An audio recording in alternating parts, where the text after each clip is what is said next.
Metrics, smart designing solution for the future of tailoring.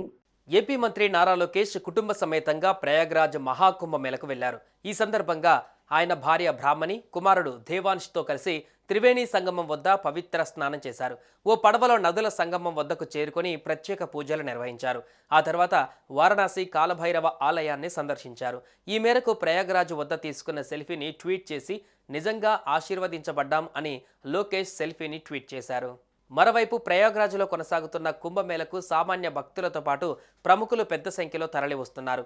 ఆదివారం ఒక్కరోజే సాయంత్రం 6 గంటల వరకు 1.36 కోట్ల మంది భక్తులు ప్రయాగ్రాజ్కు వచ్చినట్లుగా యూపీ ప్రభుత్వం వెల్లడించింది.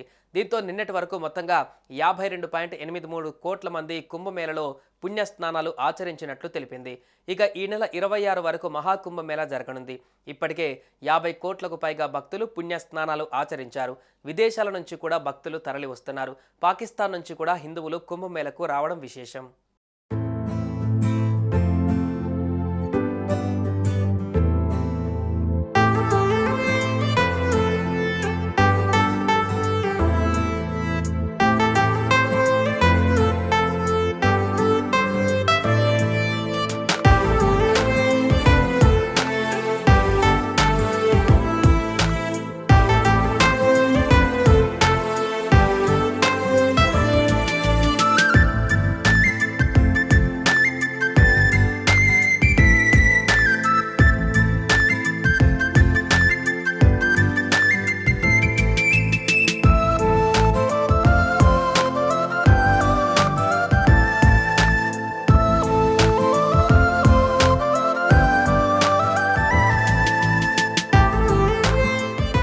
సుమన్ టీవీలో మీ పర్సనల్ అండ్ బిజినెస్ ప్రమోషన్స్ కోసం కింది నెంబర్కి కాంటాక్ట్ చేయండి.